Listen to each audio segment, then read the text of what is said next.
Hello, friends. Hello, friends. A tradition unlike any other. Oh, my goodness. In your life, have you seen anything like that? There it is! Adam Scott, a life changer. Mashed potato! Here it comes. This is the 19th T podcast. Kieran Marsh, Nathan Drudy back with you for another week. Shit, Druids, bit on. We thought we'd be rolling straight into Aaron Pike, who is joining us a little later. Of course, the winner of the TPS Hunter Valley on the PGA Tour of Australasia. But lo and behold, ring the bloody bell, my friend, because our man Cameron Smith. I want to talk to you about the number 5. You know why, Drewster? Hit me. Because in his 5th PGA Tour career victory, he became the 5th Australian to win the 5th major. Did Cameron Smith today with his victory at the Players, joining Adam Scott, Jason Day, Greg Norman, and Steve Elkington, who won it twice, actually, as Aussies to have won the Players at TPC Sawgrass. Your immediate reaction, really, what a phenomenal Sunday 66 to get the job done, and clearly his best win of his career. Oh, yeah, absolutely. Undoubtedly his best win. I mean, 2 wins at Zurich, I think, in both team events, a Sony Open, which is, neither here nor there, and Tournament of Champions, which is pretty limited field. This is an unbelievable victory. And I thought it was touching, Marshy, that he hit the ball in the water like the Aussies do on 18. I thought that was a really touching moment from Cam Smith. It was excellent. We're going to get into it and plenty more. First, we need to, I suppose, raise a toast to Cam, as we do each and every week, courtesy of our good friends at Gage Roads Brewing Company, WA's premier craft brewery, named after the strip of ocean between Rottnest and Fremantle. I was texting you late on Friday evening as I was down south in the beautiful Margaret River region, tucking into a few side tracks. So the wedding that I was at in WA was looking after the sponsored product. A big nod to Gage Roads. They had all types of single fin side track. They even had my favourite, the lager, the Pipe Dreams as well. So it was all. It was a Gage Roads wedding. Were you actually tucking into a single fin, or were you very much sticking in your lane in the mid strength XPA land? Because that's me, mate. Like I know I'm drinking a single fin now, but Szechuan XPA. I was exclusively on the side tracks, little 3.5, a little bit of champagne, but exclusively on the side tracks. And can I just say, hold on, I'd just like to interject here. Fucking loving yourself sick too. MC'd the wedding. People don't know Marshy is a one of the best MCs, and I'm not just blowing smoke up your ass here, but one of the best event MCs that are going around. And holy shit, I saw some Instagram stories where anyone would think it was Robbie fucking Williams up on the stage singing Angels. Felt a bit like it. Yeah. No, it did. No. Very good, mate. You did a good job from all reports. It was fun. And yeah, I'd say probably comfortably inside my top 3 performances that I've put on with the night. But it was good. No, it was good fun, and a couple that mean a great deal to me personally, and also to my whole family. So it was nice to be able to add a little bit something to their day in my own way. So look, speaking of sidetracks, we've got sidetracked from. Look, I called it the best win of Cam Smith's career. For me, obviously, it's the Players, right? And we'll get into this in a little while, but that's a tournament for me personally that's probably grown a little bit. I was quite cynical of it a couple of years ago, and I think I've grown to have a far greater appreciation of it where it stands. I shudder at people calling it the 5th major because there's only 4 and there only ever will be 4. But I'm more probably talking about the performance. Like, obviously, as you say, 2 Zurich team events, a Sony Open and a limited field Century Tournament of Champions in Hawaii. This is comfortably, I think, his best performance in a victory, because there's just something about him, mate. Like, I think I said it to you in a message today. If you had to pick one person to get up and down with your life on the line, there is no other choice. Because I've had a number of conversations today with people telling me how stressed they were when he punched the ball into the water on 18. I couldn't have been less stressed. There's something about him that makes me so calm in those situations that he can handle it. And he seemed to do that time and time and time again across the 4 days. Yeah, look, I completely agree with you. And sort of reflecting on it today, obviously sort of woke up at 1 a.m. and tuned in and missed a few holes and woke back up at about 4 and caught the rest of it. Like I will go so far to say I think this is the best Australian win since Jason Day's major at Whistling Straits. And that's a big call because I know we've had some winners of female majors in that time. We have, but we haven't seen the conditions that we saw across that. For the tournament to get dragged out over 5 days, the conditions to be as horrible as they were, and for so many players to fall down around him and Cam to rise, I agree with you, it's the best performance of his career to date, but I think it is the overall best performance of an Australian golfer since J-Day's major back in 2015 at Whistling Straits. I just think when you put everything together, that's taking nothing away from Hannah Green and Minjee and what they've won in majors, but beautifully manicured courses, no conditions really coming into it, right? When I layer everything together, and I agree with you, look, I to be honest, I put the players ahead of the PGA Championship sometimes. Like, depending on the course, like the PGA Championship sucks. Like, there's no doubt. So, for me, that's just my personal view. My first hot take of the night. There'll be a few because as we were waxing lyrical after recording a pod with Aaron Wilkin last night, I had a few thoughts around the course, but I just thought it was the stature of this victory was way higher than what I think a lot of external media are probably understanding. Yeah, I tend to agree. And you look at the standard of play. So 10 birdies today and he's 66, which there's been no better single round of birdies since the players first began in 1983 than his round today. I think Pat Kazire also had 10 birdies today, which equaled the record. But the record single round birdies in Players' Championship history. He gained 4 strokes on the field today, putting 11 and a half total across the tournament. Again, most ever in Players' Championship history. To contextualise that, the back 9 today with the tournament on the line, bearing in mind that he bogeyed 7, 8 and 9. He hit 8 one-putts in 9 holes on the back 9 today. Yeah. Just incredible. And this is not, I've heard a really good point made earlier today. He also ranked, I think, 4th or 5th strokes gained approach for the tournament. So it's not as if he was flaying his approaches and he was chipping, which we know he's insanely good at, and chipping in close. Like, he's hitting his approaches onto the green and rolling, 8, 10, 12, 15 foot one putts, 8 of them out of the back 9 holes with the tournament on the line. Like, the guy has huge stones. Oh, enormous. Unbelievable. Don't know how he's allowed to fly. But I'm guessing you probably know the answer to this, but do you know who led strokes gained putting today? And it's someone that I've never really thought of as the best putter in the field. It was DJ. Hit a 63 today. Came out of fucking nowhere. Unbelievable. He hit a 63 on Sunday, did Dustin, and launched himself into a half relevance in the tournament. Yeah. So he gave 4.69 on the field today, according to Data Golf, and Cam Smith was 4.16. But point absolutely valid. I think we've got to talk about Smithy's driving. If there's one weakness, it was the driver. Like, it was the duck hook on 16 was comfortably the worst shot I've seen on the PGA Tour this year. And at that moment, it went 179 yards. It was at that moment that I thought, maybe this is where Cam Smith is at in his career, right? This moment is too big for Cam right now. And someone's just going to come through and win it, whether it was Casey or Lahiri or whoever it was. But to his credit, took his medicine and went back on 17, just hit an incredible shot, albeit he admitted that he pushed it a little. And then on 18, I thought it was a bizarre decision. And I know a lot of people agree with this, is that, like, why hit driver? Like, it's just not required.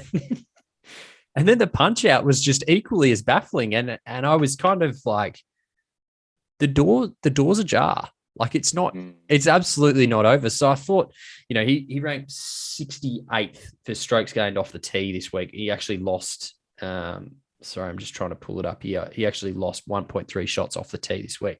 So sorts that out, mate. The game is magic. Like the putter was unbelievable today. Like I don't think people can underestimate how good that was. And so many times saving par from 4, 5, 6 feet. Not to your point before, really, really good point. Like not chipping it from greenside to 1 foot. We're talking about hitting approaches from, they hit the ball a long way these days, but 90 to 150, 160 yards, right? So, yeah, as I said, I think it's the best performance since Jason Day's major, and I probably can't really put it into words exactly what I thought all of that meant today for Cam, because it's a fucking phenomenal win, Cam. It's really funny, right? The driver, I can't remember which tournament it was. The tournament not so long ago. It was after his win at Tournament of Champions, where he was in contention. He wasn't leading. He'd come from behind and he put himself in position to win and got up on 18 and absolutely sprayed the driver, right? That's his other issue. He's got the two-way going with the driver, which is tough. And then he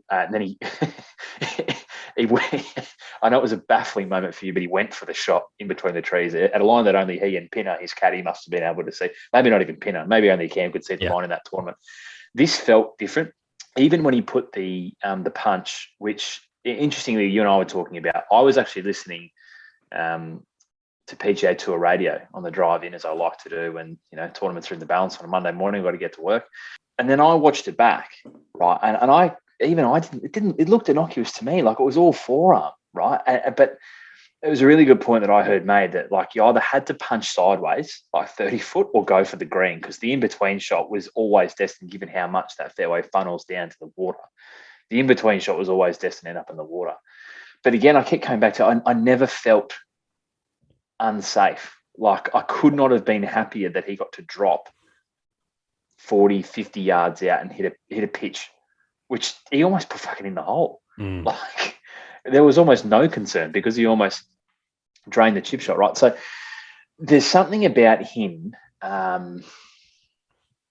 He did it. I don't know if you remember, but he did it at the November Masters where he finished in a tie for second, where he was all over the map at Augusta. And every single time he found a way, which to me is so much more impressive, right? Because there's plenty of guys in the field this week.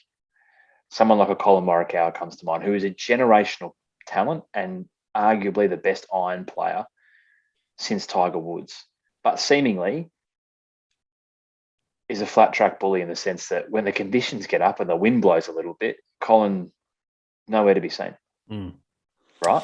And there's something way more impressive to me in a guy that, it looks a little ugly, sure, at times, but continues to find a way.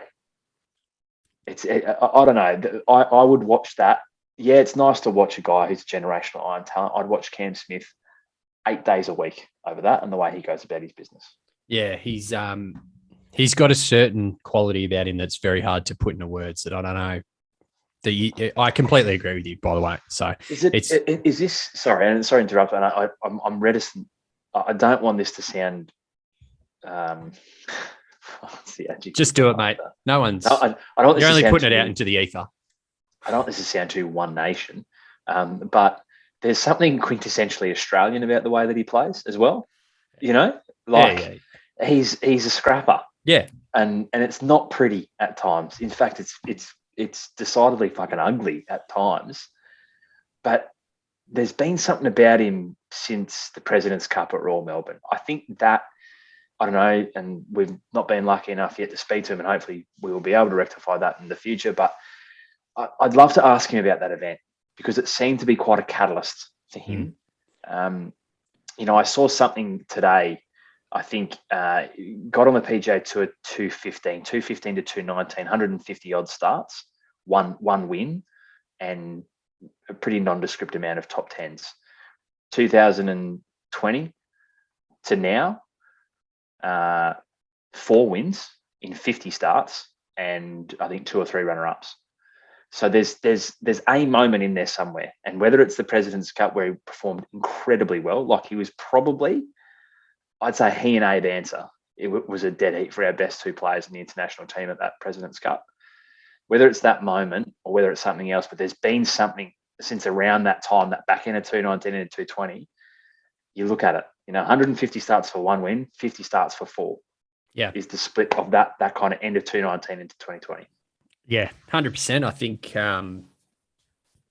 I think my next question is like, where does it lead him to now? I mean, we get into major season. Yep. I think I don't know. It's a really difficult one for me to kind of assess, and I know that we always say that firm and fast conditions set up well for Australians because that's what they've grown up on. But the more I think about it, like today was soft. Like the whole week was soft. Had sawgrass. Pissed down rain there for a period of time. So it was dreadful. Augusta, right? T2 in November, right? So there's a clear theme, and I'm not saying saying that he's 3 top 10s from his last 4 starts at Augusta. So there's soft there. There's soft in Hawaii. I'm not saying that he can't play on firm and fast conditions, but I'm saying like somewhere like a US Open, right, where we go to Brookline. And it's not going to be firm and fast from day one, as opposed to an Open Championship or Augusta.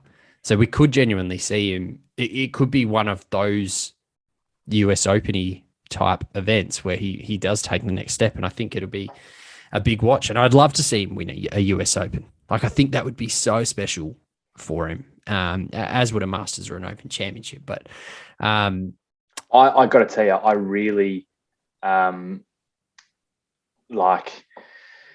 I like him at Augusta. I'm not going to say he's my pick, but I really like him, not only based off this performance, but based off his form there, as I say, 3 top 10s out of his last 4 appearances there. I really like him at St Andrews. Now, he won't get all the headlines from an Australian perspective. Our default will be to go to Leash because that's the style of course that he kind of grew up on the Sandbelt down in Victoria. I really like Cam Smith for the Open Championship because I think like the nuances there, particularly the quintessential hallmarks of a Mackenzie course, right? The nuances there and the slight differences in elevation, ball above your feet, ball below your feet, false fronts on greens, different green complexes. His short game will be critical at a place like that. Listening to his caddy Pinner, who was asked a question after the round today and said, when he's rolling the stick like that, 8 one putts on his back 90, just not read greens. He said, Matt, I don't read anything from inside 60 feet. I don't talk to the guy. I don't need to. Yeah. Right. So he's an absolute wizard with the wedge and the putter in hand. I don't know. The more I think about it, the more the Open Championship for me might be his best tilt of the 4 this year. Yes, I think St Andrews is probably the only course that I think the Open is the best setup for Cam. Yeah. Just if the driver's where it is, right? Like there's, super wide fairways, right? Like doesn't matter. Yeah. So genuinely doesn't matter. Whereas, when we go to Royal St George's or any of the other on the road are, like it's a little bit tighter and you can't afford to be missing. So I don't know if that's a fair assessment for him, but I think this is a great year for him to win the Open. Absolutely. Jesus, don't get me wrong. I probably should have been more specific. I really like him at St Andrews. Yeah. Maybe not necessarily, year on year. Royal Troon or Royal Port Rush or places like that, but definitely like him at St Andrews. Who else do you want to talk about? You got anything else on Cam Smith? I mean, like I thought it was a great show of emotion afterwards. Obviously his mum and his girlfriend and his best mate were down there as well, and obviously he was like, I just want to, as well. And his sister, I just want to hang out with them. Yeah, which was really nice. He hadn't seen them in his mum and his sister and his best mate. Obviously his partner's there with him in Florida, but hadn't seen those 3 who travelled over from Australia in 2 years. And usually such a calm, level-headed, gives nothing away type of guy, but yeah, it was nice. It was nice to see a little bit of emotion. But mate, yeah, I don't know. I was just so impressed, and he is just increasingly one of my favourite, comfortably my favourite Australian player, increasingly one of my favourite players. If not, I mean, no one will ever dethrone Jay Spieth, but he may be an increasingly close second. I know we've got a little bit to get to on the course. Anaban Lahiri, the man that he beat, is a phenomenal story. This guy is ranked somewhere in the 300s in the world. Incredibly pragmatic individual. I saw him talk a lot about his daily meditation routine this week, and he said, it's something I do for myself 30 minutes a day. Golf is only one thing that I do in my life. And I was like, Jesus, that is so refreshing for guys that and not there's anything wrong with this, but there's probably 70, 80, 90% of guys on this tour live, breathe, eat golf. Yeah. And this guy, which may well have been the reason why at quite literally the richest tournament has ever been in golf, as somewhere ranked in the 300s, could come in and be the 54-hole leader and, play with the expectation of everybody that he would fall away, myself included, and be within, a chip shot on 18 today of putting himself in a playoff. So I just thought it was cool. It was really cool to watch him play, hit the ball really well at times. And again, there's plenty of other people who did not handle the course or the conditions nearly as well as Anaban Lahiri. So it was nice. I mean, if there could have been anybody else other than Cam, I would have been more than happy for it to be the Indian Anaban Lahiri, but doesn't go home empty-handed. I mean, so no. we didn't say Cam Smith, 3.6 million US, 5 million Australian. Thanks very much. And Anaban Lahiri takes home a pretty handy pay packet for runner-up as well. So he was great. No one necessarily else that jumped out at me. Kevin Kisner had a really good finish. Dustin Johnson, as we said, catapulted himself into contention, into a T9 finish with the Sunday 63. But yeah, look, it was a couple of random things which I know we're going to run through now. Yeah, I was just going to say on Anaban Lahiri, I think it was either the back end of round 3, which obviously got played this morning or last night, our time. So confusing. But the putter was outstanding. I'm looking at his, he was plus 3.47 strokes game putting in round 3 and plus 2.1 in round 4. But that doesn't show what he was saving. We were texting back and forth late last night, I think maybe 10 or 11 o'clock my time. And I was like, Lahiri's about to make bogey here. This is good for Cam, blah, blah, blah. No, nailed it. 8, 9 foot in, not just trickling in the center of the cup. He was putting absolutely phenomenally today. And I did tweet out today that when he had that approach shot into 18, I had no qualms that he was going to leave that short. He was losing a shot and a half today on the approach. So I was pretty comfortable once Cam got up and down for bogey that we were home. I wasn't too worried about Anaban Lahiri, but what a phenomenal story, as you mentioned. The only other one I would just wanted to mention, sorry, KM, I know we do need to keep our time because we're fucking hot about it. A guy that doesn't get a lot of love, and I don't particularly like him either because he's a genuinely boring dude, but Paul Casey fucking golfs his ball. Seriously, in the last 2 years, his performances in majors, if you can just indulge me for 2 seconds here, is something very, very, very good. So going back 2020 and 2021, so in 2020, he finished T2 at the PGA Championship, T17 at the US Open. 2021 then went on to finish T4 at the PGA Championship, T7 at the US Open, T15 at the Open Championship. Then at the Players, last year finished T5, this year outright third. In WGCs in 2020, finished 11th at the WGC Championship. In 2021, T28 in the match play and T5 at the WGC Invitational. Not an interesting dude, but holy shit, if you want a top 20 bet for Masters coming up, there's value at Paul Casey because I can guarantee you he will open at 67-1 easily. Yeah, he's a very, very solid player, very consistent player, incredibly boring human being. But Hey, no, that's to your point, he golfs his ball and may have, in my time watching the game, may have copped the worst break I've ever seen on 16 today.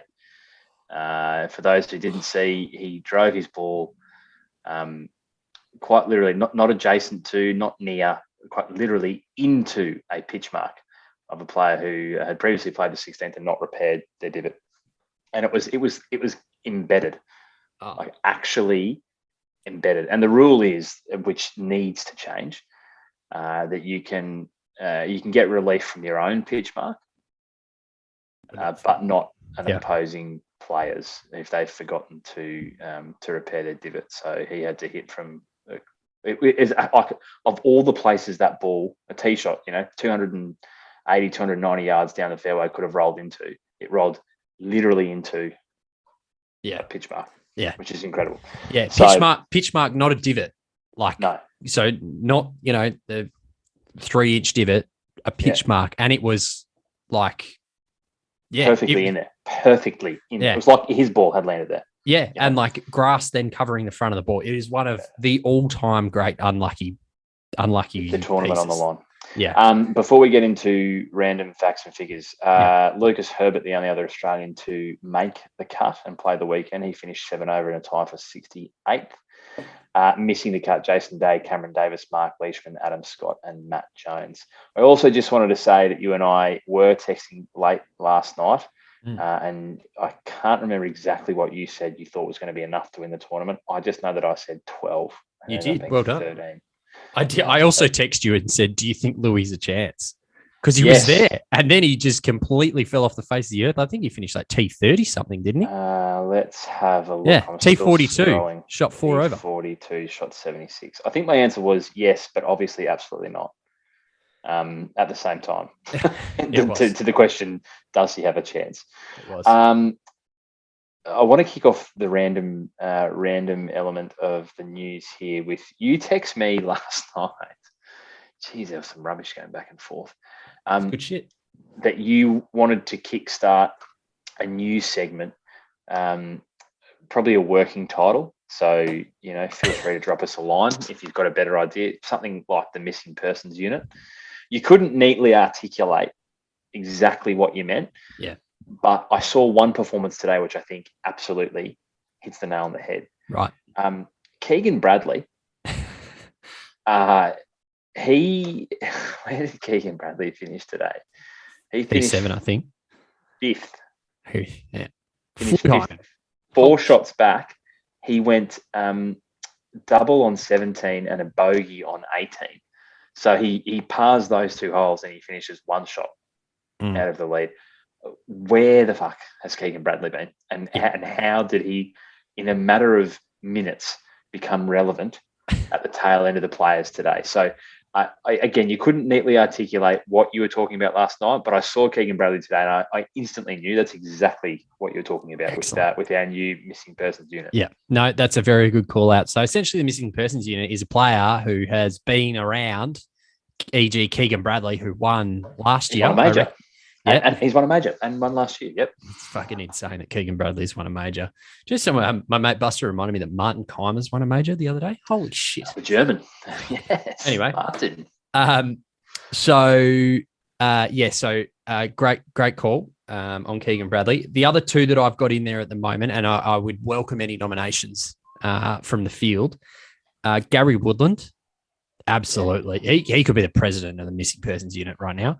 Was a bit like Keegan, was relevant for 3 minutes last week. Yeah.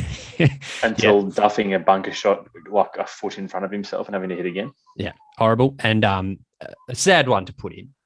Ricky Fowler has to be in there. I think if we can't not include a missing persons unit and then have Fowler in there. This is probably not a long debate. In fact, we don't have to debate at all. I just found it interesting. Given the long list of ridiculous exemptions that exist in golf, money list exemptions, what you get exempted to if you win tournaments. He was not exempt.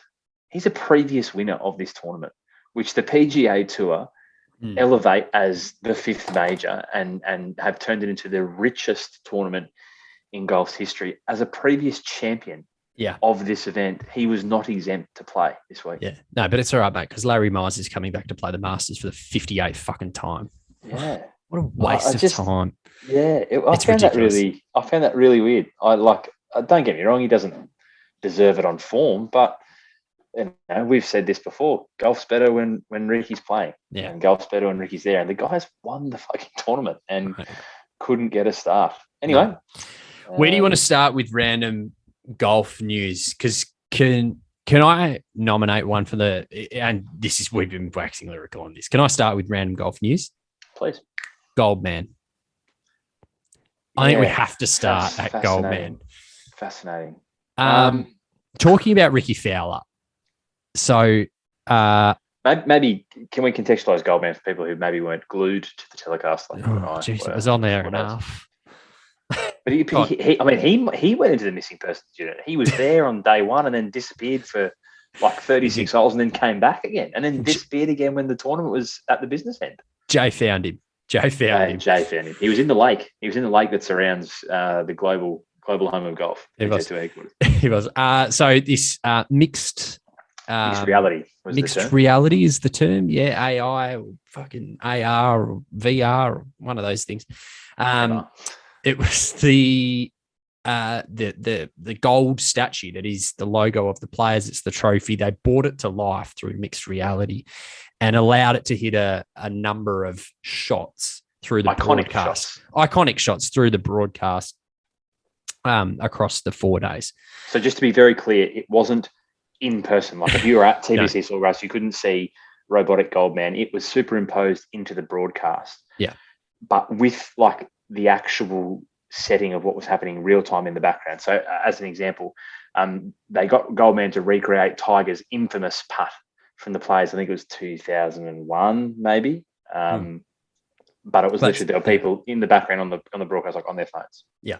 Because it was in real time. And today they recreated Ricky's shot 2015. Yep, 2015. Yeah, I think it was 15. Yep. While a volunteer was repairing the divots. So, like, just murdered this volunteer in the face with the shot. Sick. My main question is, why do we need Goldman to recreate the shots? Like, just show me Ricky hitting the shot, because they showed Goldman. They showed Goldman hitting the shot, and then Ricky hitting the putt. Like it made no sense to me at all. There was no sponsor integration into it. I genuinely understand it. Like, is this what we're spending the budget on? Well, it's just about to say shudder. Knowing, like, having a very vague idea about what this type of shit costs to actually bring to life. What does it cost? Like, roughly, like ballpark, millions, like if you were to do it. Like millions. I shudder to think what it did cost and where that money could have been better spent. You know what it reminded me of? This is getting a little bit inside golf, because there's probably many of our listeners who aren't like you and I and live on Twitter. But you know that tweet that's become increasingly popular in like the last probably 6 to 12 months, where someone like picks out a topic and it's like nobody, blank space, no one, blank space, literally no one ever, blank space. Yeah. So that's what it reminded me of. It was like no one, blank space, nobody, blank space, literally no one ever, blank space, PGA Tour. It's be a great idea. Yeah. Yep. Like there's no one calling for it. Like, I don't know what focus groups they brought into the headquarters in Ponte Vedra to say this is what's missing, right? Yeah. Because the broadcast has been getting incrementally and slowly and painfully better. Like it has been. Fucking awesome this week. It's great. I know they'll get to a point in a sec that will be a nice segue into the broadcast, but Goldman, like, what? It was big boomer energy. This was. Some boomers fucking found they've gone, mixed reality. Let's kids will love this. Pump a bit of money into it. Yeah. Like it's big in the States. Like Carolina Panthers, they do a lot of mixed reality with like the panther that runs around the stadium and stuff. Yep. And I don't get it. Like who is that for? But do you know what the Carolina Panthers are? They are a small market football team with a weird techie owner. Yeah. And that kind of works for them. They aren't literally the administration's flagship tournament at their fucking home. Like richest tournament in golf's history. Outside of the 4 majors, it doesn't get any bigger than this tournament. Why is it here? Why is it not at some irrelevant tournament in the middle of the wraparound season? That you roll say the Middle East then.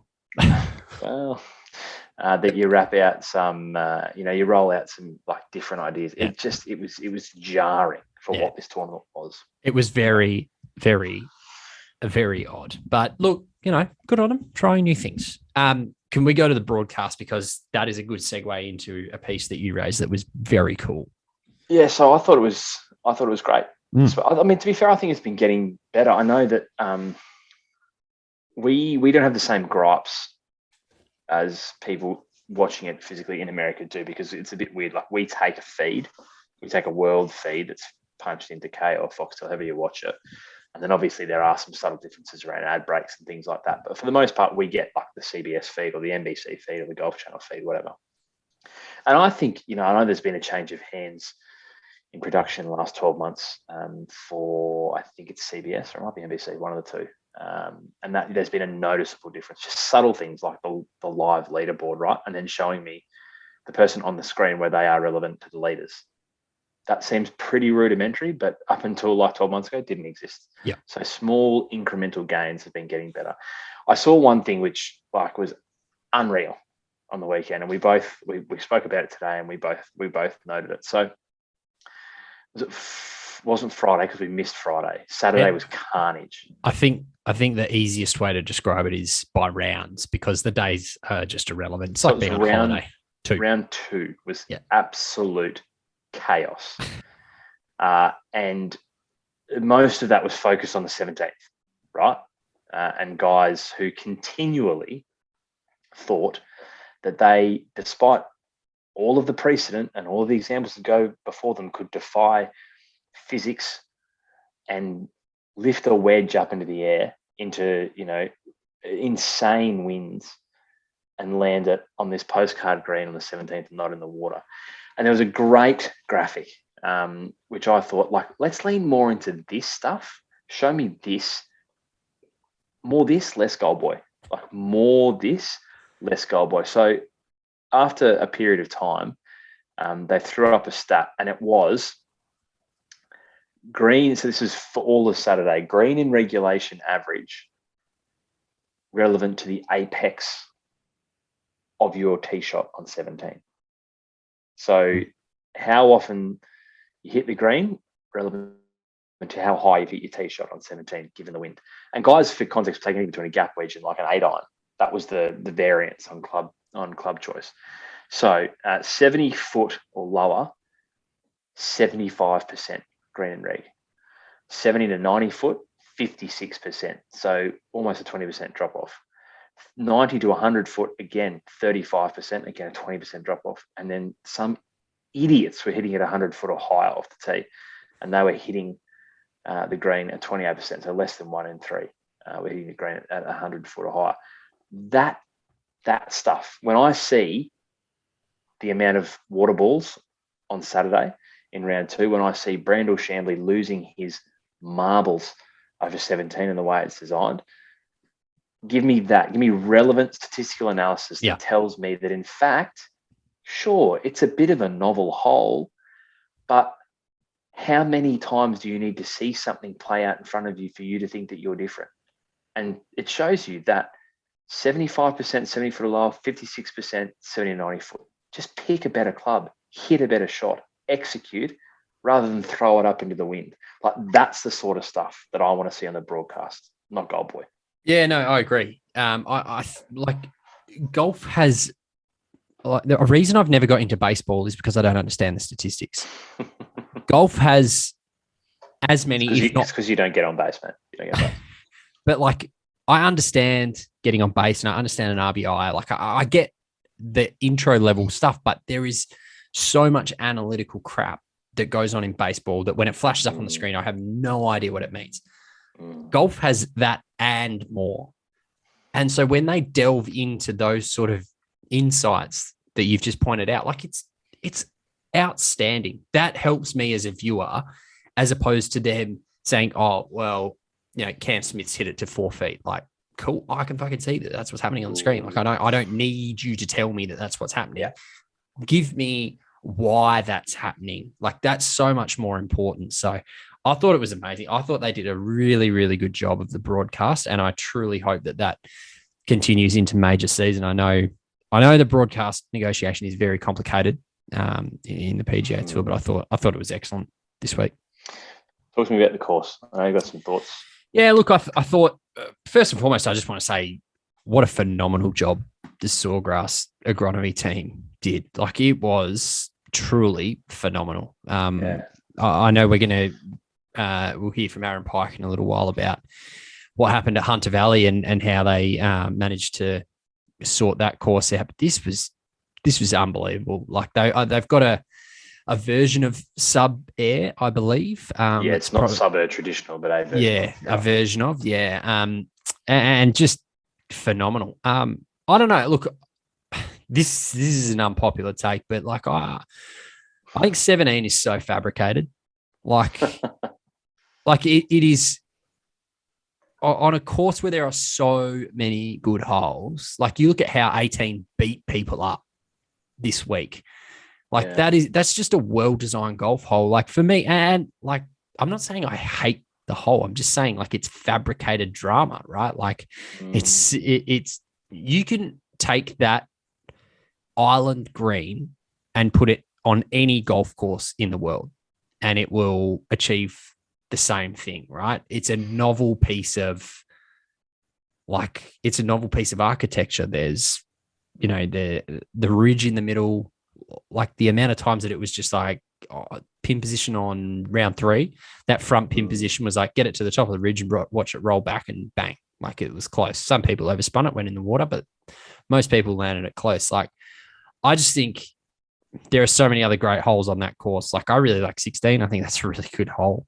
18's great. 4's great. Like, there's so many really, really good holes out there, but I don't know. I'm not saying I hate 17. I'm just saying I think it's fabricated drama when you compare it to a really good par 3, like 7 at Royal Melbourne West, or the Dell at La Hinch, or I don't know, thinking 7th at Pebble, right? Like, it plays into the architecture. 16 at Augusta, 12 at Augusta. Yeah, like all of those, they play into the architecture, whereas 17 is just like, we got a massive lake, let's put a hole in the middle of it. Like, it's, I don't know, like, that's unpopular, and I'm happy for people to shut me down here, but that's my take on it. I know you probably don't necessarily agree with it, but I'm maybe just a bit more pragmatic. I mean, I think it is what it is, right? And you lean into it. I think it's a part of. It's not my favorite hole at Sawgrass by any stretch of the imagination. I love 18. I think 18. It's great.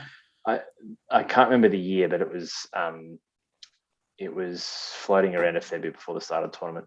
The year that Tiger, probably invariably in the lead, hit an iron. It must probably be a 2 or a 3 iron off the tee on 18, and did the wide, like it was a stinger draw on 18. Might be one of the best shots I've ever seen hit. I love 18. So it's not my favorite, but I think it is what it is, right? Yeah. And I certainly don't. Brandel Chambly's takes were inane. Like, actually inane, that it's not fair, that it wasn't designed for conditions like we saw on the second round. Like, there's no quick fix to it, and that's the problem. Like, that's where I don't agree with also, what Brandon's takes. Like, when you look at a sample size of one round, yeah, absolutely, in gusting winds, of course it's bad. But I think in total there was either just under or just over 70 water balls on 17 for the week. That's really not, like, it's obviously comparatively to normal par 3s. It's a lot. But when you take into account that probably half of those happened on that day, which was unique weather conditions, it's actually not that bad. Not to mention the fact there were plenty of guys who handled it well. when choosing the right club. And there were plenty of guys today. Cam Smith, although he admitted he pushed a little bit, Kevin Kisner, went right at a tucked right back pin and managed to pull the shot off. It's not impossible. What I think it exposes is guys who don't have the shot. I mentioned his name before, but Colin Morikawa, for as pure an iron player as he has one shot, and it's a weak fade. So we saw JT in particular put on an absolute show of shaping the ball. He's one of the great shapers of the ball in the modern game because that skill is increasingly irrelevant and non-existent in modern day players. JT was moving the ball both ways, keeping it low, putting it high, incredible show of control of his ball. But that is rewarded at that course. And if you don't have it, you don't have it. But it doesn't mean it's a terrible course. It doesn't mean it's not well designed. Sure, 17 is an absolute gimmick. There's no doubt about that. But I think that you gotta lean into that.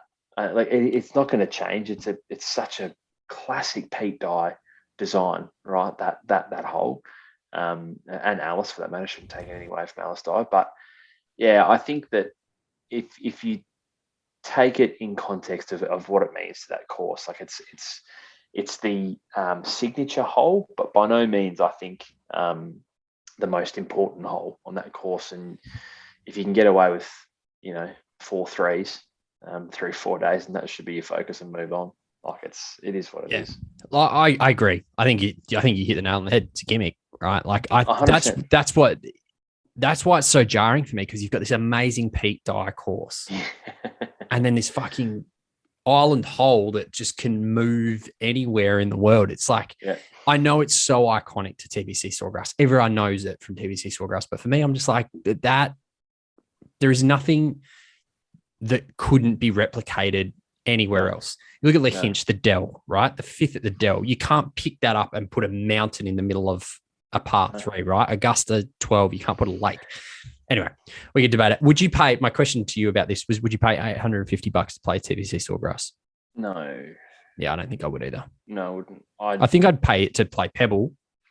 Certainly try and lean on any sort of connections we do have to get us on TPC Sawgrass, because I'd love to play it. Would I pay $800 bucks? No, I don't even know if I'd pay $800 bucks to play at Pebble. I think I would for Pebble, but yeah, there's other places. I'd rather go up and play at Bandon and play up on the coast of Oregon. I'd rather go and play at Pinehurst. Obviously, I'll go back and play at Arrowtown every day between now and when I kick it. But there are other courses in the States that take my fancy more than playing really anywhere in Florida, to be fair. It's oversaturated. Anything else in this little bit, or what do you got? Did you see the, I think you could call it a diplomatic argument today between Daniel Berger, Joel Damon and Victor Hovland? Yes. So Victor Hovland had quite the entertaining day. He was in contention for a period of time, out of contention. He had an ace on 8, one of 2 aces for the week, himself and Shane Lowry, who aced 17th in the 3rd round. And then got into a weird disagreement. So he was playing alongside Joel Damon and Daniel Berger. Was it the 16th hole? Yeah. Yep. Water on the right that Berger put his approach. Yes. Yep. Yeah. So Berger puts his approach into the water, slices his approach shot, goes up and attempts to take a drop, and both Victor Hovland and Joel Damon say, whoa, buddy, what's going on there? And Berger, what do you mean? And they go, there's no way that you crossed. That's not your nearest point of entry. There's no way that you crossed there. In fact, we actually think you crossed a significant ways back than what you did now. So I think Berger was trying to put it 25 or 30 off the front of the green, and they were looking to push him back 100 odd yards. And there was quite a diplomatic, but courtesy of some great camera work, picked it all up, a relatively pointed conversation between the three of them.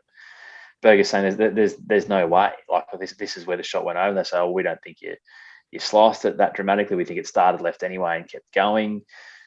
Damon and Hovland were on the same page. And it's interesting, right? Because Berger is a guy that he has been involved in a lot of these, but on the other side, he's generally the one that he's played a couple of times with Patrick Reed and been on Reed's ass when he's making drops and doing things. So pretty much has a reputation as a pretty clean cut guy. and certainly not misleading. But by the same token, like Victor Hovland might be one of the most least confrontational players on tour. Like if he's actually standing up to say something and calling it out, he clearly feels as though you're doing something wrong. They called in a rules official and he was like, what do you want me to do? You, the three of you saw the shot. I wasn't standing next to you. You need to make a decision amongst yourselves. And ultimately Berger said, well, I'm not going to go against something you feel passionately about. And I think he ended up walking 100 yards back, but said to them both quite clearly, this is wrong. This is the wrong drop. Yeah. Wasn't consequential. Berger didn't factor, but yeah, it was interesting, right? Because it's guys that, as I say, Berger, he's generally the one raising the issues, and he's very much a stickler for the rules. And Hovland, and Damon as well. Damon's been involved in his fair share of controversies and calling people out for things. But yeah, it was an interesting little 3 or 4 minute patch there on 16 today. Yeah, it was. I mean, it raised a lot of issues, I think, in the process. I mean, there's people going off top traces and stuff, which, are notoriously not accurate. Some people were trying to screenshot the PGA Tour app. Yeah, horrible. They just draw in a straight line. They draw in a straight line. Like, you're relying on players to, So you're asking Victor Hovland and Daniel Berger, who are standing to the left of, Victor Hovland and Joel Damon, who are standing to the left of Daniel Berger hitting the shot. When you're standing on the left of someone hitting a shot that way, the ball always will look further right than it actually is. So you're asking them for an opinion off a skewed view. Daniel Berger, to your point, I think, is a very utmost guy. The whole process was just flawed. And then the rules official comes in and throws his fucking hands in the air and goes, I don't know, you sort it out. Like, isn't that your job? Like, I don't know, come up with a solution. But to be honest, like all in all on this, I actually felt a bit sorry for Daniel Berger. I thought that it was probably, he probably had it right. I thought that it did start a little bit more left. Watching it back, when you watch it on the top tracer, like it is pretty left, and then it kicks right sort of at the end. So I was probably more in Berger's camp. I thought he got shafted a little bit, but I don't know. It's one of those ones that you just like, fuck it, move on. Like you've got to move on. And it wasn't consequential, and I'm glad it wasn't, because we'd be talking about a lot more. So ended up finishing T13. The only other thing I wanted to say to this tournament, in the context of the Masters. So we have the Valspar this week with Sam Burns as the defending champion. Then we have the WGC Dell Technologies match play, Corrales Punta Cana, which that might be the alternate field event for the WGC, I would have thought, and the Valero Texas Open leading into the Masters tournament. But this is a form line. I know you love your form lines, and we'll talk about them in our actual Masters preview. Did anyone jump off the page to you today in the context of the Masters? No one really. I think ultimately the short answer is no. I mean, Cam Smith certainly put himself in a good position. Buying Cam Smith. Absolutely. You'd be silly if you didn't. And Paul Casey again, like he shows up in big events. Like, I know people don't like him, but if you look at it pragmatically through a golfer's lens, there is no doubt that he is a big game player. So they're the two that kind of stuck out to me. JT, I thought obviously that round on in the second round was utterly phenomenal, and some good signs for DJ. So other than those four, like no one's jumping out at me. There was four that I kind of penciled down to go, like that did some good things. But what about on your end? So Smith, yes, absolutely. Hovland is the other one. So that kid is so good. Like, very good. So good. Putting sucks. Chipping sucks. Putting was really bad this week too. So bad. I think he might have been second last in the field around the green this week. So what gives me hope is that maybe he doesn't have to chip too much at Augusta, because his irons are that good. If he sticks greens, if he hits greens in reg, I think he's going to factor, because he's so good off the tee. Like, he is elite off the tee. And then his approach shots are great as well. So Victor, and I look at his scores as well, right? Like, he finished at 7 under in a tie for 9th. He was 1 under in the first round, 1 over, 4 under, and 3 under. And it was ugly. And he still finished at 7 under. And then JT, similarly, I mean, to your point, that 3 under round in those conditions is probably 7 or 8 under. on a flat 100%. day. Yeah. Right. And then around that, he had 3 even pars. So he didn't get out of third gear. Yeah. But what he showed is there's no better golfer than him in those conditions. Not to say it's going to be like that at Augusta, but as I said, he's one of a few guys that actually move the ball both ways in control. Unlike like what we said about Smithy, who moves the ball both ways with the tee with a distinct lack of control. So yeah, I think JT was my pick last year for the Masters. I've liked him for a long time for Augusta. Whether or not he gets done across 4 rounds, but he's just showing a bit of form at the moment, which I think puts him in good stead. Absolutely. Anything else from the players, or shall we turn our attention to the TPS Hunter Valley, where our good friend Aaron Pike was the winner in a 3-hole playoff over Mamoka Karobi? Yeah, and he's about to join us as well. Yes. I think just so thrilled. He is. We've had the distinct pleasure of getting to know some people well. I think through the course of doing this podcast, and me personally, I've got to know him relatively well, and he's just such a good bloke, and he's so good for golf in this country. What he does away from the course and what he gives back, and at 36 to be having a bit of a resurgence off the back of playing very little golf in the last 18 months due to COVID. I said to you, and I'll say it to him when he joins us, this feels like it's been coming since I think he started 5 or 6 under in the opening round of the PGA at Royal Queensland, and he was 1 shot off the lead. He's put together some really good, I think, 3 or 4 top 20s across the summer. And what it felt like it was just lacking putting 4 rounds together. Ultimately, it was 3 this week with the shortened event at Hunter Valley. But this feels like it's been coming, and it's great to see him come out. There's some great performances. Mamoka Karobi, she was outstanding. 67 on Sunday to kind of fly home and put herself in contention in the playoff. Laurie Flynn, our good friend, tie for 3rd. It's his best finish of the summer. So plenty of good performances around, particularly on the road to the New South Wales Open that's coming up this week. But just thrilled to see Pikey on top. Yeah, completely agree. They're probably all ones that I really wanted to shout out as well. Last question that I'll leave you with before we get to Pikey is a winner from the New South Wales Open. I'm going to stick with Daniel Gale, home course advantage. So I said it a little while. Yeah, okay. Interesting. So there's only one person currently in the top 10 of the order of merit not there, and that's Brad Kennedy. So everyone, this is it, right? This is double the prize money of anything that's left, and it's the biggest prize money that we've had in some time. So this is the one that's really going to move the needle from an order of merit perspective. I reckon I'm going to say Quayle. I reckon Quayle might get it done. Okay, nice. That's my tip. I like it. Quayle will get it done. I think he sits in 5th on the money list at the moment. So, yeah, it's an important one for him. But, yeah, I reckon Quayle might get it done. I like it. Nice. All right, should we get to Pikey? Let's do it. Joining us now, Druids, is the champion of the recent TPS Hunter Valley. Great friend of this podcast and someone who I know both you and I were very thrilled to see lifting up the trophy. And per his Instagram story today, tucking it into the car for the drive down for the New South Wales Open. Aaron Pike, Pikey, welcome, mate, and congratulations. Fantastic to see you back on top of the winners list. Yeah, cheers. Thanks for having me on again. How does it feel, mate? I mean, I think I've seen probably 2 different kind of sentiments out of you in the last 24 hours. There was the immediate, I suppose, aftermath, knowing that you come into the tournament absolutely setting your sights on a win, and then I saw something that you posted on Instagram a little earlier today, kind of probably maybe a day on, it sunk in that, yeah, it's been a grind, and it has been a little while since we've been holding up a trophy, and can obviously reflect on that and be grateful for the journey. So now probably 48 hours removed, how does it sit with you?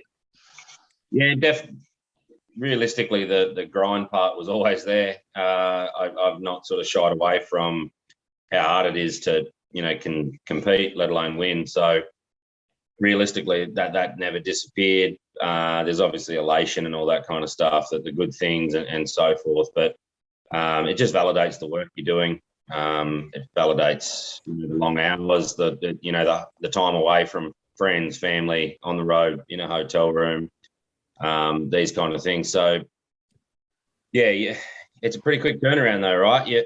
You finish Sunday night and you have a bit of fun and you celebrate, and then bang, today I'm out there again. You're doing your putting, you're doing your practice, you're out there playing holes, looking at a new golf course. in the world of golf, it's pretty short lived. We'll get into the details of the event itself in a moment. But for me, and I said this to Nath afterwards, this almost feels like it's been coming since the opening round of the PGA at Royal Queensland. You know, you got off to a red hot start there, and obviously didn't win that tournament, finished well, and you've had a series of really good results without necessarily winning tournaments across the entire summer. So was it a matter of just putting together 4 really good rounds of golf, which maybe hasn't happened yet until this point, or was it any one particular thing that tipped you over the edge? Because as I said, it feels like this has been coming almost inevitably since the start of the year. Yeah, that's probably a fair breakdown. Maybe because it was a 54-hole shortened event, maybe that was that shit was never happened the fourth round. No, yeah, I sort of got asked the exact same question on Saturday by one of the journalists at the event, and my response was the games felt really good. We've been out of the game for a while here in Australia in terms of we haven't been playing as many tournaments as we normally would, and also being able to travel for the extra ones that we would normally do. So my response then, and probably will be the same to you now, is there just probably wasn't the reps under the belt, so to speak, that conditioning that you get just playing week in, week out, these kind of things. So, you know, Aussie PGA, it was a bad 18 holes. You know, then I was in contention in another tournament, I think might have been Nudgee the next week, and then all of a sudden it was a bad 9 holes. Then I was in contention again at the Vic Open, it was a bad 6 holes. And it's probably not even 6, it was probably more like 4 or 5s, and it's been kind of just whittling down to just that. And as much as you just want to try harder or do more or be better, as you know, some of these people out there think it's as simple as doing it, it's not. You just got to keep going, you know, and that's where guys that play over in the States and Europe that just play week in, week out, it's just so amazing how consistent they are. It's honestly, it's incredible. So that's probably the simplest way to answer it. More to the point, it's the only way that I can really answer it, apart from the fact that I think your analysis was pretty bang on. The game has felt good. I've been working my butt off through COVID just to be ready for this. So, to put it into a simple terms, it's like it's just kind of been there on the edge. I think I said to someone not long ago, it's just a matter of time till I win something. That's just where the game sort of was feeling. I didn't want to sound arrogant, but that was just where the game was feeling. I mean, it's been a fantastic win, and I've loved seeing all the celebrations. The one question that I've really been burning to ask you, Pikey, is as you take a sip out of the red wine, this is what I want to ask you about. Is this the bottle that you got given as first prize? A, what is it? B, is that what you're drinking now? And C, how much is left? Because I'm actually surprised, mate, that 24 hours on, you've still got fucking some left. It's not the bottle. B, the whole bottle is left. And C, it was a Hunterford. I've actually got it here. It was one of the sponsors, actually, Hungerford Hill Shiraz 2017 Magnum. So right. That'll do. And it's still in the cabinet in the case. I was told at the venue, they probably knew my history, my reputation, but they told me, they said that's something pretty good. You probably don't want to be, not saying that tonight's a waste, but you might want to have it when you actually appreciate it. When you can taste it, you probably haven't had 10 of something else before it. So, yeah, I'll probably hang on to that and maybe open it some other time. I haven't really sort of thought about it, but yeah, I've managed to keep it intact and I haven't cracked it. What were the celebrations like, mate? Because as you mentioned, you roll straight into New South Wales Open week now, and not knocking you down a peg, but you're the same. You go in as the same as everyone else this week. Yes, you won last week, but you're the same as everyone else now. The players who missed the cut, they come in at the same level as you do now. But what were the celebrations like immediately afterwards? Because as you mentioned, it's a bloody good tournament to win. The TPS series has been excellent. What were those celebrations like afterwards? Did you let your hair down a bit?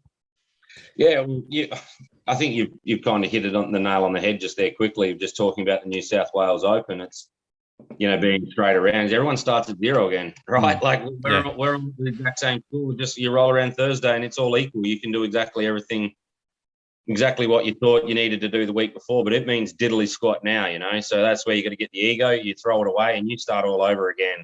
In terms of celebrations, you know, it was kind of late when we finished. The plan was I was traveling with Michael Sims, so the plan was we were getting in the car and driving to Sydney, and we were going to spend Sunday night down in Sydney and, have a romantic night. I don't know what we were going to do. Sydney and I were planning to do that. Then, I couldn't get it done in regulation. So when we had a 3-hole playoff, he managed to actually speak to the boss at Cyprus, and they actually gave us a room to stay because by the time we finished, it was late. We went down, we bought some dinner, we had some red wine, and then all the greenskeepers and the volunteers and the PGA staff were having a little bit of a function just with some sponsors and stuff. So Simmy and I went to that, and that was probably where I got the taste for the Hungerford wines. I wouldn't have a clue how many of those I had. I had a lot of them. So that was awesome, and it was incredibly generous of Cypress Oaks there to put us up, which was great. You mentioned the greenskeepers there. I mean, the condition of the course was, unbelievable considering what that area had been through in the week leading up and even in the days leading up to it. I mean, can you contextualize it for us? Because sitting at home watching it on television, I don't think it did it justice. I mean, it still looked a little soggy underfoot. I mean, I'm keen to get your reports, but comparatively to what that region copped, that is a phenomenal effort from the green staff, I can imagine. Yeah, I said this to Craig Malloy, the superintendent there. I said this in my speech, my speech to the sponsors and everyone that was still there, the spectators. In my opinion, he was the winner of the week. Yeah, like if you saw the golf course Tuesday, Wednesday, there was rivers running down fairways. Like the golf course is kind of on the side of a hill. It wraps around a hill the whole way. It was wet. Like we couldn't play a practice round. Walking the golf course Tuesday and Wednesday, guys were falling over as they walked on fairways. That's how dangerous. Well, not dangerous. That's how wet it was. It was dangerous in some spots. There was guys sliding down hills, guys and girls. So if you saw the golf course on Tuesday, Wednesday, yeah, you were packing the bags and you were not playing. Then Thursday, as late as Thursday night, the PGA staff were out there about 9 o'clock. They were all looking at each other thinking, have we made the right decision? And I know that because a few of us on the TPC, they wanted to get our opinions on what we should do and so forth. And we said, if we can give it a go, we give it a go. If it doesn't work, we come back on Saturday and we try again, until we can't play, we try. So that was the philosophy they went with. But even still, 9 o'clock, they were sitting there thinking, have we done the wrong thing? So I think that kind of answers your question of how brutal it actually was. It was as wet as a golf course as I've ever seen prior to playing. But if you saw it Sunday, it was, there was a few spots on the golf course that was still a bit wet, but the greens were unbelievable. The surrounds were unbelievable. I can't believe they got it to where they did. But man, they were out there at 4 or 5 o'clock in the morning and they were cutting at 10 o'clock at night still. So that was the work that these guys were willing to do to get the tournament up and ready. And when you got people working that hard, you don't care how it actually comes out because these guys have done absolutely everything to get it there. And then all of a sudden the place was awesome anyway. So it's a win-win. What's the playoff experience like, Pikey? I'm trying to cast my mind back to the first chat we had, which obviously was a pretty in-depth look at your career, but you go into a 3-hole playoff here. Is there much past experience you can draw on? What's your approach when you go into a playoff? Because it was unique, right? You did some outstanding work on Saturday with a 62, which we'll get to in a moment, but Momoka Kabori came home, with a wet sail, didn't she, on the 67 on the Sunday to get herself into the playoff, and all of a sudden you're staring down the barrel of essentially having to reset and go again. Yeah, it's always, we live in a world where, you plan that you want to just get it done in regulation time. It doesn't always work like that, right? She's sitting on the other side of the fence trying to beat me as badly as I'm trying to beat her. So it was. I don't mind being in playoffs. I've been in playoffs in my amateur career. I've only been in the one, which was against Simi, and obviously I got through that and won that one. So I don't really have a problem with playoffs as such, purely because I've always loved match play. So when it comes down to just me versus one other person, I know the odds are incredibly in my favour. relative to what they were at the start of the week. It's 1 against 140, and now it's all of a sudden 1 against 1. So, from that perspective, it's a good place to be. It's also it becomes more strategy. It becomes more about putting pressure on them. Now all of a sudden I've got to get them out of their comfort zone. And I do that by playing my game, by doing what I do. My philosophy this whole year has just been put the foot to the floor, play as aggressive as I can, without being reckless, do everything I can.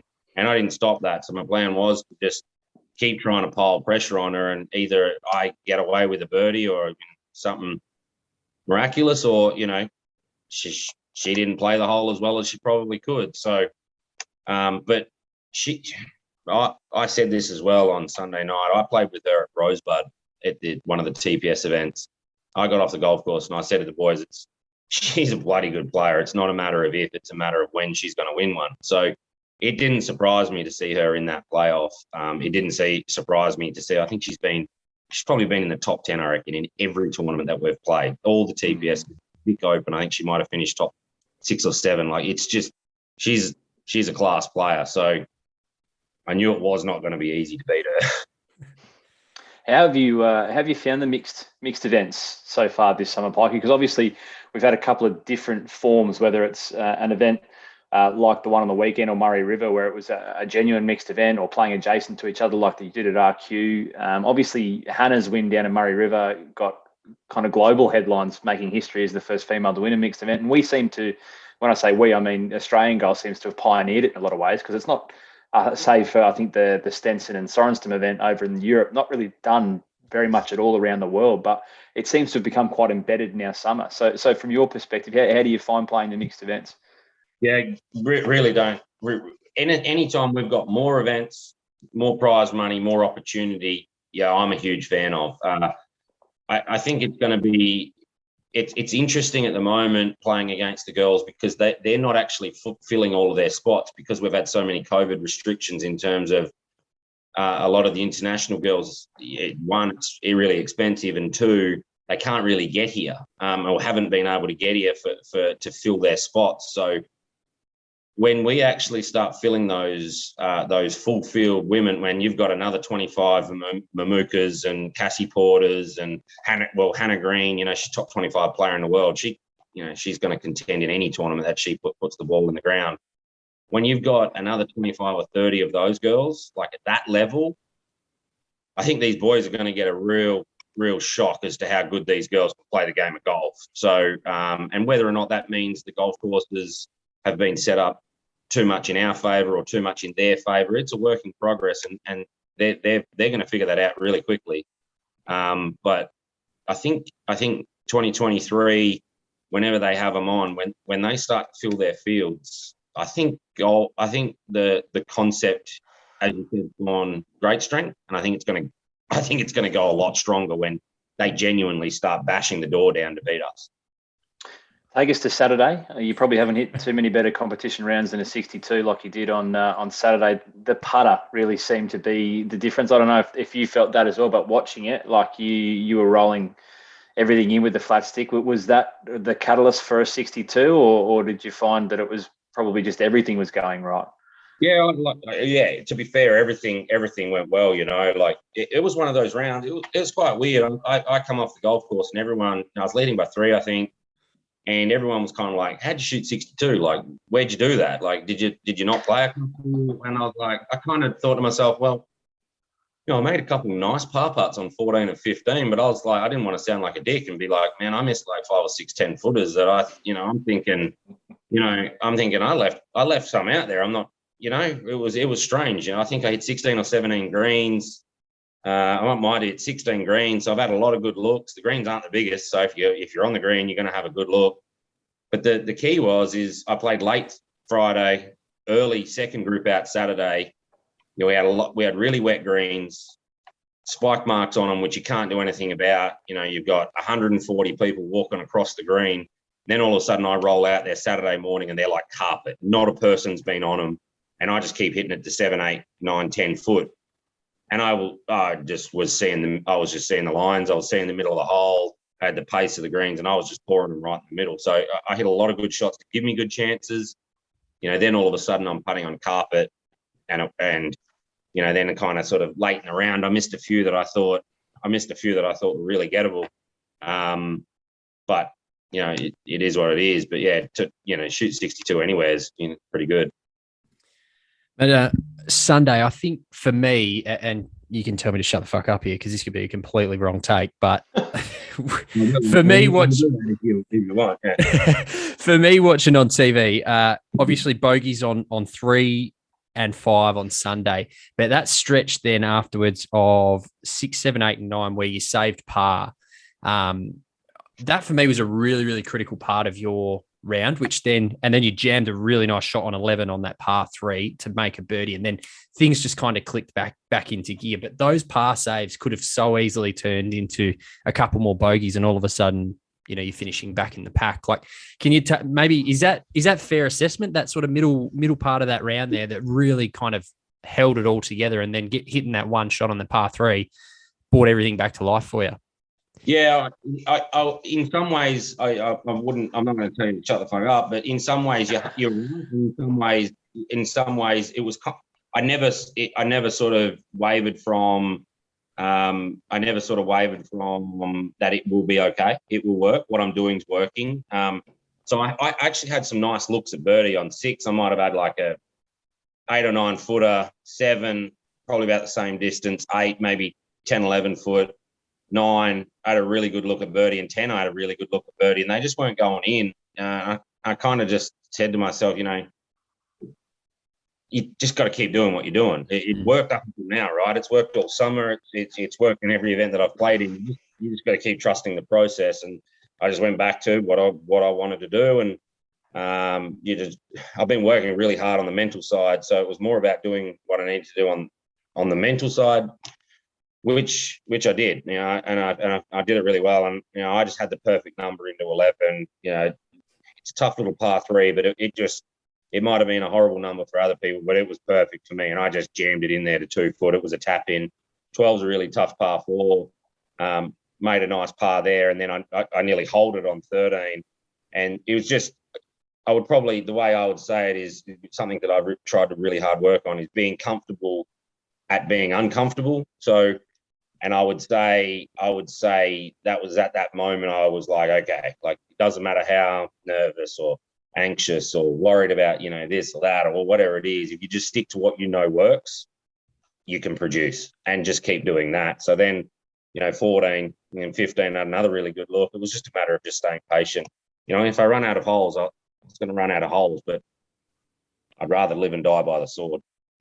You seem pretty calm in the playoff, which obviously you mentioned before, but I loved the bit of emotion that you showed on 11 when you made that birdie. It was just a nice little fist bump that you gave yourself, and I think maybe talking about your mental game there, that was kind of just a bit of a confidence boost to bring everything back together. The emotion was something that I haven't probably seen out of you for a little while, Pikey. You seem pretty cool, calm, and collected on the golf course. Maybe I just haven't watched you closely enough. I don't know.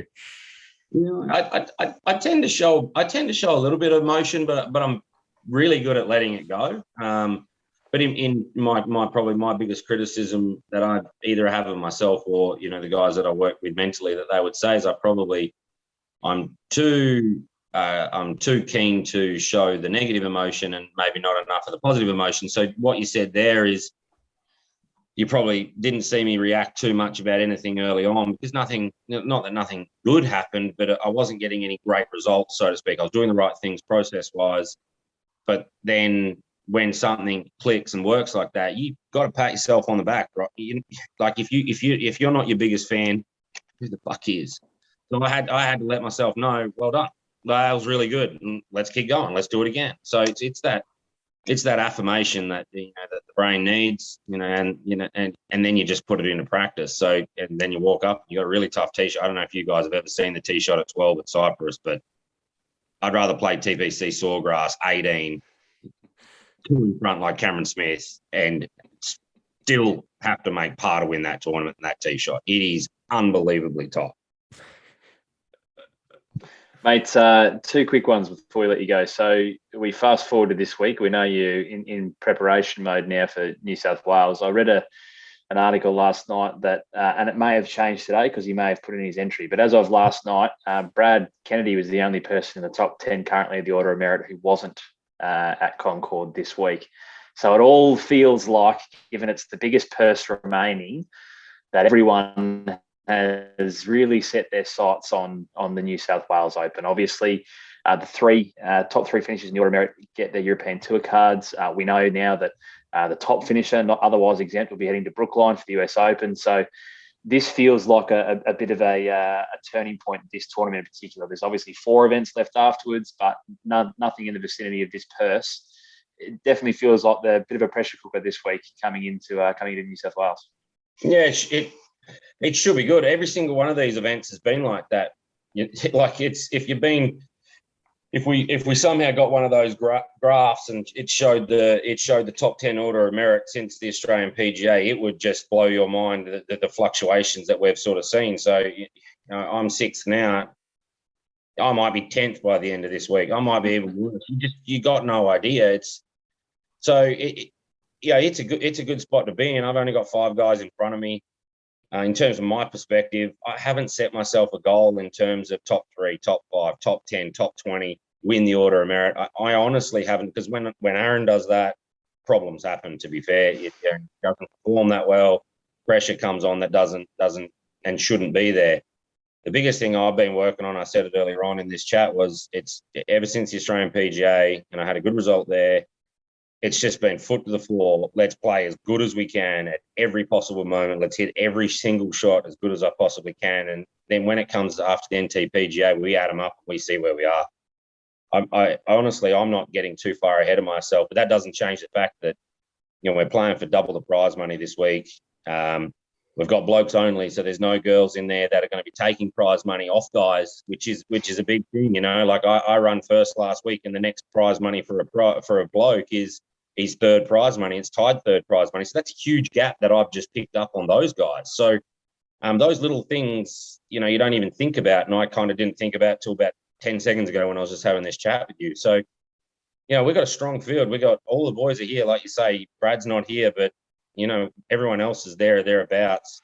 We've got Doty back as well. I'm not sure what his schedule is like for the rest of the year. So I know he's about to have his second child. So he's probably got some bigger things to worry about realistically than golf tournaments. But it should be an interesting sort of month and a half to finish off the season. I don't think this is the be all and end all, but you can set yourself up pretty quickly on Sunday. Yeah, you're off with Jake McLeod and Jeffrey Guan, I see. And Jeffrey's obviously just come back from the States and making a big name for himself in the amateur space. So it's a good little group, which we'll look forward to keeping an eye on across Thursday and Friday. Mate, just finally, pretty shitty of Cameron Smith to piss on your parade a little bit, eh? By just jumping in there and having a win this week? No, there's absolutely nothing. I think he won $3.5 million US. So I think he deserves everything that he's got. Like, it's... I've known Cam a long time. I remember him when he was a little upstart kid, and you just knew this guy was going to be something pretty good. So I think in 10 years' time, we might be talking about Cameron Smith a hell of a lot more than we are just after winning a Players. Tend to agree. Mate, it's always a pleasure. And thank you for your time a couple of days out from a tournament. We wish you the very best of luck in not just this week, but I know you probably will be playing everything between now and the end of the summer, and hopefully we see your name right at the pointy end of that Order of Merit, mate. So as always, great to have your company, and we look forward to seeing how the rest of the summer plays out for you, Pike. Cheers. Thanks very much.